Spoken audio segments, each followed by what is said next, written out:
नाज़रीन, जियो खबरें digital media setup के साथ मैं मौलाना तारिक अजीज़। नाज़रीन, हम मौजूद हैं बस्ती मलूक में और बस्ती मलूक के मसाइल के बारे में आपसे बात करेंगे। कल ही यहाँ से वज़ीर आला का भी गुज़र हुआ और उन्होंने अपने आँखों से बस्ती मलूक के मसाइल देखे, लेकिन इसके हल की तरफ अभी तक कोई भी कदम नहीं उठाया जा सका। दूसरी तरफ नाज़रीन, आपको मैं बताता चलूँ कि बस्ती मलूक के मसाइल क्या हैं, आज आवाम किस अज़ियत से यहाँ की दौचार है और उनका मसाइल का कोई हल अभी तक नहीं हो सका। बस्ती मलूक के बारे में आप एक तारीख़ है, तारीख़ के बारे में मैं बताऊँ कि बस्ती मलूक एक बस्ती से बस्ती शहर और शहर से फिर ये कस्बा और कस्बे से तहसील टाउन का इसको दर्जा दिया गया। ये कैसे बना? बस्ती मलूक का नाज़रीन आपको बताऊँ कि 2008 में जब यहाँ पे नाज़िम हाजी नियाज़ साहब मरहूम और राना अफसर हमीद नायब लाज़िम थे, तो एक करारदाद के ज़रिए इसको मिनी मुल्तान का नाम दिया गया। मिनी मुल्तान का नाम इसको इसलिए दिया गया कि एक बिज़नेस हब है। यहाँ पे 35 से 40 टप्पू जो करीबी हैं लगते हैं और उनके लोग यहाँ से आके शॉपिंग और ख़रीदारी करते हैं। बहुत बड़ा बिज़नेस हब ये बन चुका है और इसके बावजूद हुकूमत के किसी भी ओहदेदार ने, किसी डिप्टी कमिश्नर ने और कमिश्नर ने यहाँ का रुख ही नहीं किया और ना ही यहाँ के अवाम के मसाइल जानने के बारे में कोई सर्वे करवाया और ना ही किसी किस्म की ग्रांट नज़र आई। अब हम यहाँ पे आपको दिखाएंगे कि बस्ती मलूक के मसाइल क्या हैं। हमारे साथ जुड़े रहिएगा। साहब उनसे पूछेंगे कि यहाँ के मसाइल क्यों नहीं हल हुए और ग्रांट 32 लाख रुपए की ग्रांट होने के बावजूद वो वापस गई, वो क्यों गई। इस बारे में हम कासमी साहब से पूछते हैं कि वो इनका क्या कहना है। कासमी साहब, यहाँ पे ग्रांट की मौजूद, यहाँ पे 32 लाख रुपये मौजूद थी, वो क्यों नहीं लग सकी और वो वापस क्यों चली गई, लैप्स क्यों हो गई? आप तो काउंसलर थे, आप इस बारे में बताएँ लोगों को। अस्सलामु अलैकुम, बिस्मिल्लाहिर्रहमानिर्रहीम। जब हम काउंसलर थे तो मलिक फयाज साहब PTI के चेयरमैन थे, तो जब बजट आया तो वो कहने लगे बजट पे साइन करो। हमने कहा जी हम बजट पे साइन नहीं करेंगे। उन्होंने कहा वजह बताएं। हमने कहा पहला जो बजट आया था उसमें बताएं हमें क्या एक ईंट भी दी है? जब हमें एक ईंट नहीं दी, अब हमारा एहतजाज है। वो कहने लगे नहीं जी ये है वो है। 80 लाख का जो फंड है, चेयरमैन साहब बताएं वो कहाँ लगाया हुआ है? हमें विजिट कराएं, 60-60 हज़ार की पुली जो लगवाई है वो कहाँ बनवाई है, हमें बताया जाए।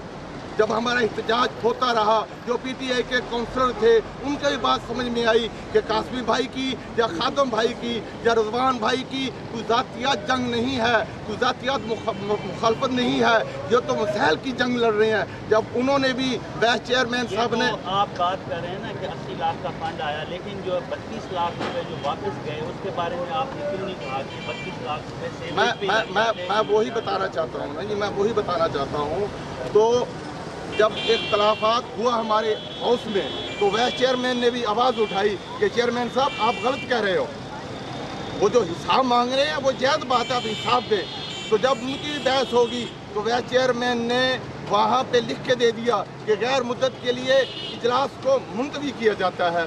जब इजलास मुलतवी हो गया, फिर हमें नहीं पता वो चेयरमैन के पास जो 30 लाख की या 25 लाख का फंड आया वो कहाँ गया कहाँ नहीं गया। और अफसोस होता है कि यहाँ जो हमारे अवामी मुंतखब नुमाइंदे होते हैं वो अल्लाह का खौफ क्यों नहीं रखते।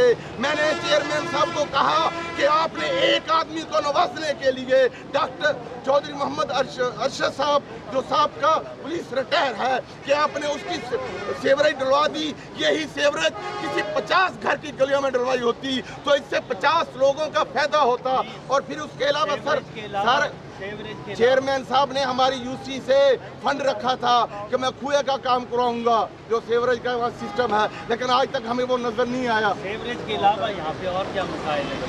यहाँ बस्ती मलूक का मिसाल साहब आपके सामने है। पूरा बस्ती मलूक डूबा हुआ है, लोगों के घरों में पानी है, बीमार हो रहे हैं। अगर ये अनकरीब ना हुआ तो आप क्या समझते हैं कि 50% आबादी जो दुकानें हैं जो डूबी है यहाँ पे जमीन को हो सकती है? बिल्कुल हो सकती है सर। मैं पूरा दिन गलियों में घूमता हूँ, आप यकीन करें लोगों की दीवारों से पानी निकल रहा है, लोगों की दुकानों में पानी दाखिल हो चुका है। एक शहरी से, बस्ती मलूक के शहरी से बात करते हैं, उनसे पूछते हैं कि यहाँ पे काम तो शुरू हो चुका है, तो आप उनका इनके बारे में क्या कहना है? यहाँ पे बस्ती मलूक में काम तो शुरू हो चुका है, लोग कहते हैं कि जी यहाँ पे सफाई के लिए टीमें आ चुकी हैं और काम हो रहा है, तो उसके बारे में आपका क्या कहना है? हमारे सबसे पहले तो आपका शुक्रिया कि आप लोग हैं हमारा ये मसला आवाम में उजागर करने के लिए। दरअसल बात ये है कि ये तो सिर्फ लॉलीपॉप है, एक दिन के लिए आते हैं और थोड़ा सा साफ करके चले जाते हैं, जबकि बुनियादी चीज़ यहाँ पे चीज़ें जो 35 साल पुरानी है वो नकारा हो चुकी है, घरों में पानी है और ये सिर्फ आते हैं नुमाइंदे अपना फोटो सेशन करवा के चले जाते हैं,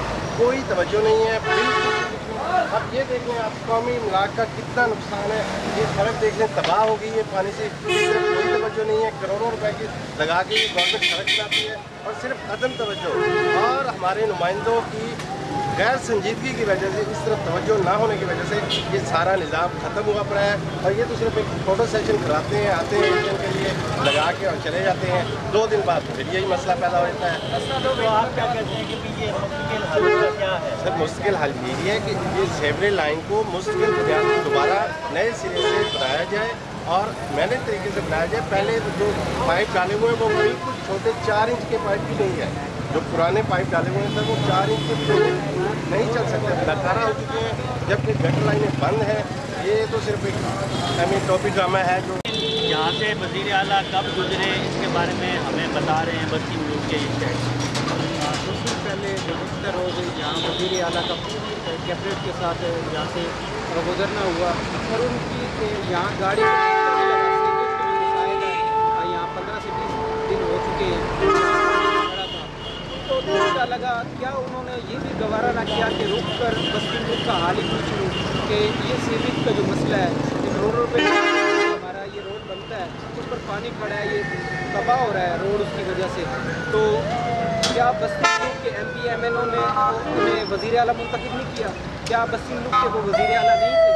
उनकी गाड़ी को आप बता दें कि जोरदार झटका लगा तो रुके ही नहीं यहाँ, वो बिल्कुल रुके नहीं, उन्होंने यहाँ रुकना गवारा ही नहीं किया क्योंकि वो सिर्फ अपना एक रूट उनका मुतय्यन था, वो सीधे मुल्तान में होते।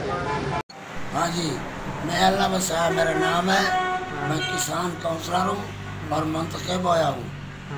मेरे को 25 लाख का फंड आया, 1 रुपया भी ना मिला। मेरे को कहने लगे तेरे को नाली बनवा देते हैं, तेरे को पुल बना देते हैं, 1 रुपया भी ना मिला। फिर गंदगी कचरा उठाया, जेब में 3000 रुपया उठाया दिया, 1 रुपया भी ना मिला मेरे को। गवर्नमेंट से ने लाए पैसे, मेरे को 1 रुपया भी नहीं मिला। और जो जिन लोगों से वोट लिया है उन लोगों ने आकर जी कोई पुल ही बनवा दो, किसी ने आकर नाली बनवा दो। मैं कहा यार फंड मिलेगा तेरे को बनवा कर दो, फंड मिले तो बनवा दो, चले फंड नहीं मिले तो आपको सकते को पौधों में हिस्सा दिया गया आपको? बिल्कुल 1 रुपया भी नहीं दिया गया पौधों में। यूनियन काउंसिल में 3-4 पौधे लगाए, इतने लाख रुपया खर्चा हो गया जी। अच्छा, मैं क्या कितना हो गया? ये हाल का काम हो रहा है, हाल काम हो रहा है, कितना हो गया? न होया काम। ए जी लैट्रिन बनवाइए, ए जी दफ्तर कुर्सियाँ मंगवाए, ये कितना कोई शहर नहीं हो पहले नहीं। कुछ काम होता है, गवर्नमेंट अपना फंड्स भेजती रही है, ज़रा काउंसिल अपना फंड्स भेजती रही है, मगर हमारी यूनियन काउंसिल में भी तरक्याती कामों के लिए फ़ंड्स तो आता रहा है, मगर उस फंड्स का ना तो ही कोई आवाम को पता है, ना ही किसी काउंसलर को पता है कि वो लगा कहाँ है। मैं जनाब मीडिया से ये गुजारिश करूँगा कि इससे जो है ना पर्दाफाश किया जाए, चेयरमैन साहब से पूछा जाए कि ये आपके पास जो फंड्स आए हैं वो कहाँ खर्च किया आया, कि आप हमें निशानदेही कर सकते हैं। अगर वो निशानदेही करता है तो आया है कि उसके ऊपर कितनी लागत आई है, कितना फंड्स आया, कितना खर्च हुआ है। तो आज बस्ती मुल्क के अंदर जो काम होने वाला है, जो खंडराट बने पड़े हैं, सीवरेज का सिस्टम बिल्कुल तबाह हुआ है, ये इन लोगों की काविशों से हुआ है। अगर ये लोग बर वक्त इन चीज़ों पे काबू पा लेते, इन चीज़ों पे अपना पैसा ये जो सर्फ करते, तो ये आज ये नकारा ना होते। हमारा जो सीवरेज का सिस्टम था, मैं वार्ड नंबर 4 से मुंतखब हुआ है। मेरा जो वार्ड है ये पूरा सीवरेज निज़ाम से मुंसलिक है, लेकिन यहाँ चेयरमैन साहब ने तो एक ढकना भी जो है ना देना गवारा नहीं किया।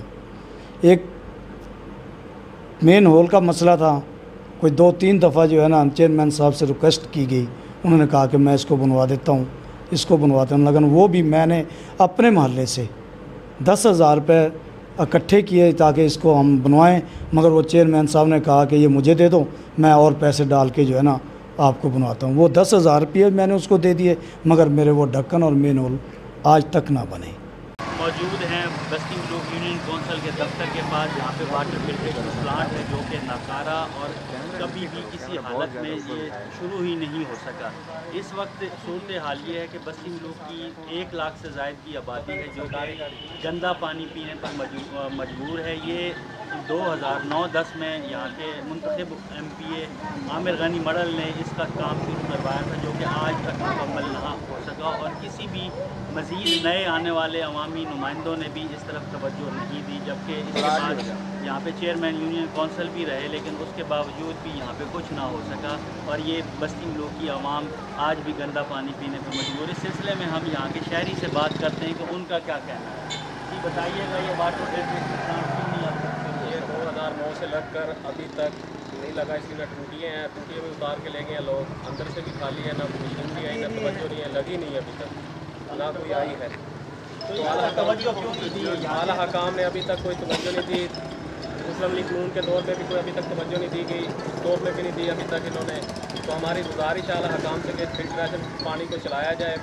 ये बहुत मसाइल है पानी का, लोग दूर दराज से भर के लेके आते हैं पानी को, तो इसको चलना चाहिए।